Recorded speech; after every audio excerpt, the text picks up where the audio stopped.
আর পরে ফিরে আসনি তুমি আপন ঘরে, দিনের আলো তুমি ছড়িয়ে দিতে চলে গেলে মদিনায় মক্কা ছেড়ে। হে রাসূল তোমাকে ভুলি আমি কেমন করে, হে রাসূল তোমাকে ভুলি আমি কেমন করে।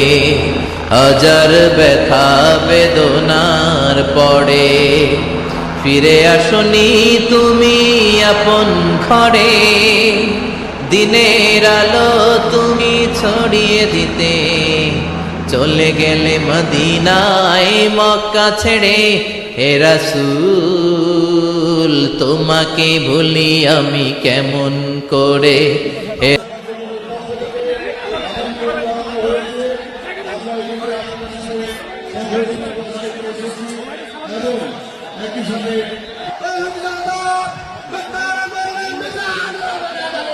আল্লাহ তাআলা কাদেরকে পছন্দ করেন? আমরা আল্লাহ তাআলার প্রিয় ভাজন, প্রিয় বান্দা হতে চাই কি চাই না? বলেন তো।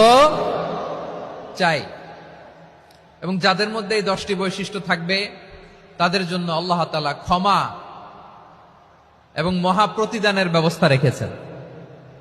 এই 10টি গুণ যাদের মধ্যে থাকবে তাদের জন্য আল্লাহ তাআলা ক্ষমা এবং মহা প্রতিদানের ঘোষণা দিয়েছেন। সুবহানাল্লাহ বলেন।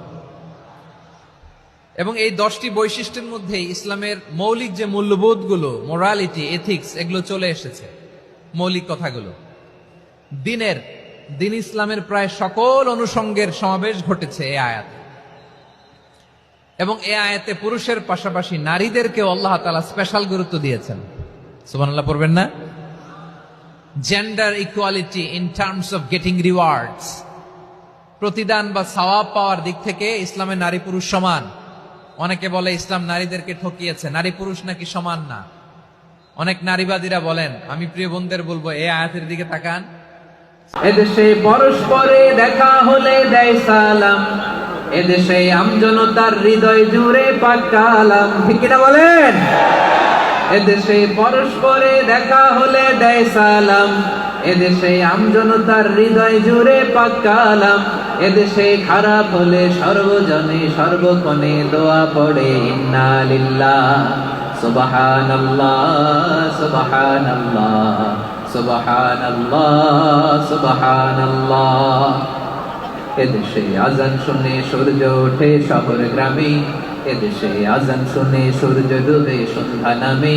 এদেশে সকল কাজে সবাই বলে বিসমিল্লাহ, এদেশে ভালো কিছু দেখে শুনে হাসি মুখে সবাই বলে মাশাআল্লাহ সুবহানাল্লাহ। সবাই পড়েন সুবহানাল্লাহ সুবহানাল্লাহ সুবহানাল্লাহ সুবহানাল্লাহ সুবহানাল্লাহ সুবহানাল্লাহ সুবহানাল্লাহ সুবহানাল্লাহ।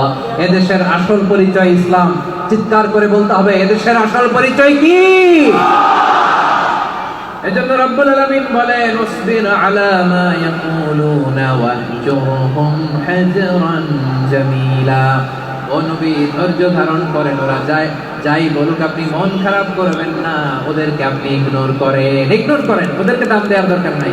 ধৈর্যই আমাদের শক্তি, ধৈর্যই আমাদের সম্বল। ঠিক কিনা?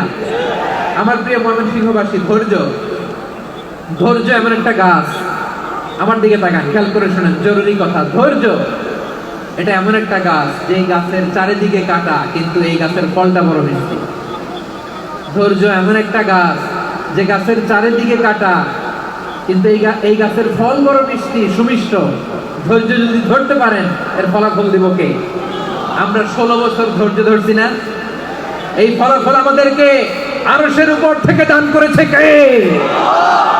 বিপদ আসবে, জুলুম আসবে, একটু ধৈর্য ধারণ করবেন।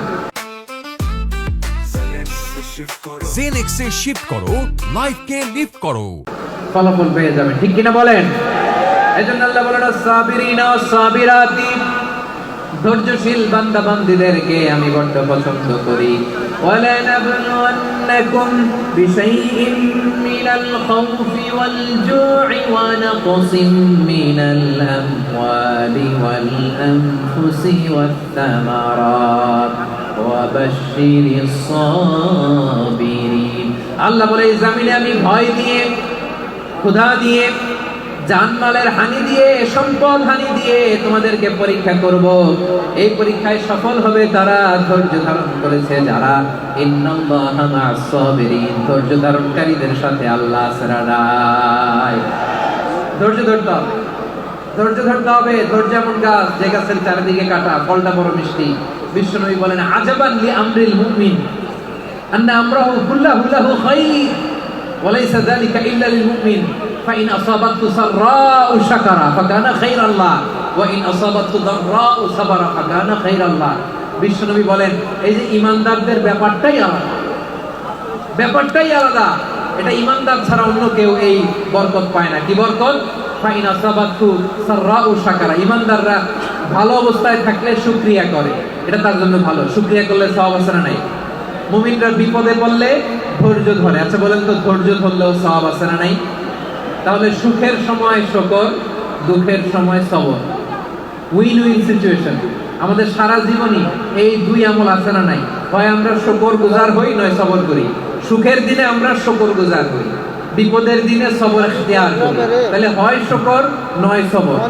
যখনই থাকি, যে অবস্থায় থাকি, আমাদের সওয়াব আছে না নাই?